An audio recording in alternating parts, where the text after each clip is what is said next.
আসসালামু আলাইকুম শাইখ। আজ এমন একটি বিষয় নিয়ে কথা বলতে চাই যা প্রতিটি মুসলিমের হৃদয়কে নাড়া দেয়। ওয়ালাইকুম আসসালাম। হ্যাঁ, বলুন। একজন যুবক ছিল। সে নামাজ পড়ত না, কুরআনও তেমন পড়ত না। সে ভাবত এখনো অনেক সময় আছে, কিন্তু মানুষ জানে না তার মৃত্যু কখন এসে যাবে। একদিন সে দেখল তার এক ঘনিষ্ঠ বন্ধু হঠাৎ ইন্তেকাল করেছে। সেই ঘটনাই তাকে গভীরভাবে ভাবতে বাধ্য করল। জীবন কত ভঙ্গুর, তাই না? হ্যাঁ, এটা আমাদের সকলের জন্য শিক্ষা। সে নিজের জীবনের দিকে তাকিয়ে বুঝল আল্লাহকে ভুলে কত সময় নষ্ট করেছে। তখনই তার অন্তরে তাওবার ইচ্ছা জাগল।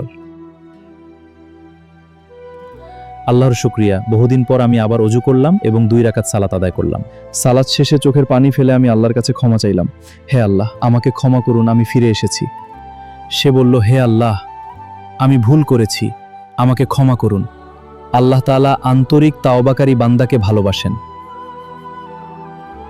এরপর সে প্রতিদিন 5 ওয়াক্ত সালাত আদায় করতে শুরু করল। কুরআন তিলাওয়াতও তার দৈনন্দিন জীবনের অংশ হয়ে গেল।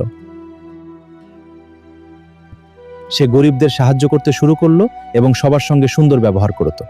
একজন সত্যিকারের মুমিনের পরিচয় তার উত্তম চরিত্রে। একদিন কেউ তাকে জিজ্ঞেস করল, তোমার এই পরিবর্তনের রহস্য কি?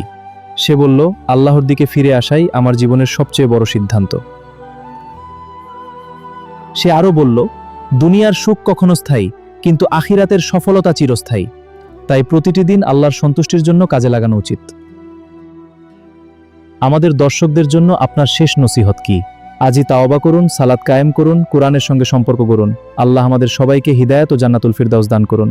আমিন।